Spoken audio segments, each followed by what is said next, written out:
Okay, what's up mga katropa? Pasensya na po ngayon lang po tayo nag-vlog ulit. So dahil po sa busy tayo, so i-confirm lang po natin mga katropa yung may kukunin ng TNT Tropang 5G ngayon na yan pag-usapan po natin yan ngayon sa si Bolbol. Mga katropa, grabe, kung makuha to ng TNT, napakalakas po ng TNT Tropang 5G. So nabasa ko nga po sa Spin page, after 2 days daw ay pipirma na po si Bolbol sa TNT Tropang 5G. So sabi nga po ni Jojo Lastimosa, hanggat hindi pa po nakakapunta, lumapag si Bolbol dito sa Pilipinas at hindi pa po nakapirma ng kontrata, ay hindi pa po nila sure na makuha nila si Bolbol. Pero after 2 days daw, mga katropa, ay pipirma daw si Bolbol. So, abangan po natin, pag-usapan po natin yan ha. So, pag-usapan natin to si Bolbol kung gaano to kagaling mga katropa. So, okay, pagkatapos ito.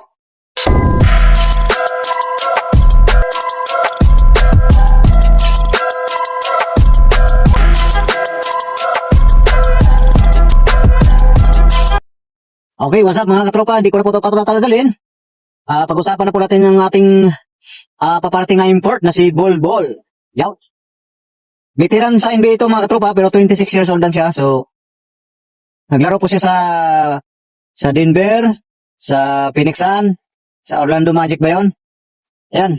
At hindi ko po alam kung bakit wala po siya sa NBA. So, ang pagkakaalam ko nito, pinanood ko po yung highlights niya mga katropa. Magalawin, ano din pala to, athletic pala to, kahit 7'3"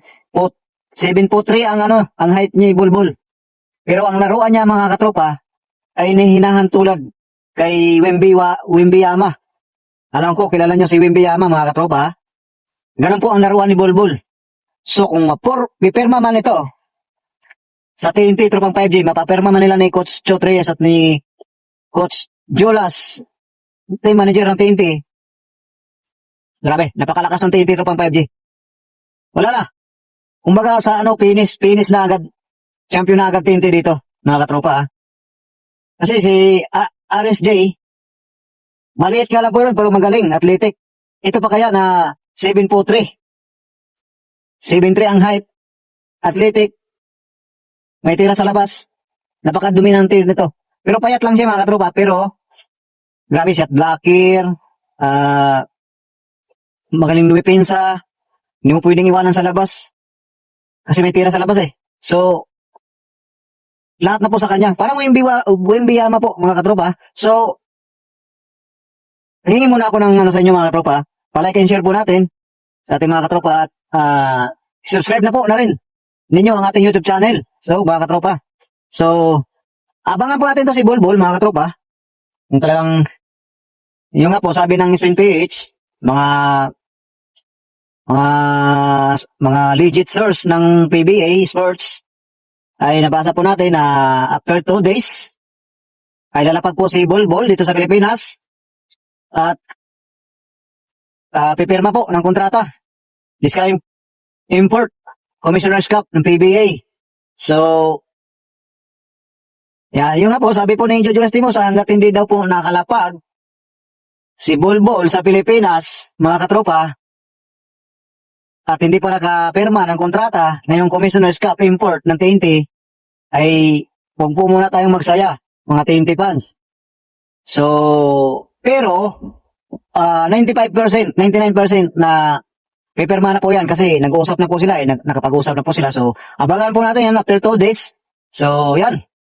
Napakalaking bagay ito si Bolbol, mga katropa. Talagang titingnan natin kung gaano katibay ito si Pardo. Kung talagang kaya niyang tapatan to.